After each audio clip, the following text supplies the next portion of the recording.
Welcome to our next tutorial. To buy Kusama with fiat, visit Guardarian.com. Select a currency, and enter the amount you wish to spend. Please pay attention to the minimum amount available for your exchange. For each transaction, we provide exchange details. Guardarian has a fixed fiat currency fee, and isn't charging you with additional or hidden fees. The expected exchange rate is the rate at the moment of calculation. Please note, depending on market volatility, the final amount can be changed. Ensure you have read the terms and conditions and press the button to continue.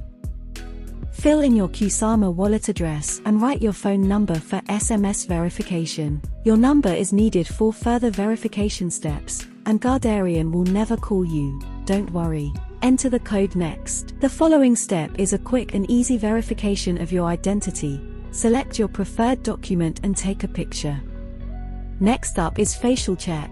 Turn on your camera, then place your face within the frame and roll the head in a circular motion.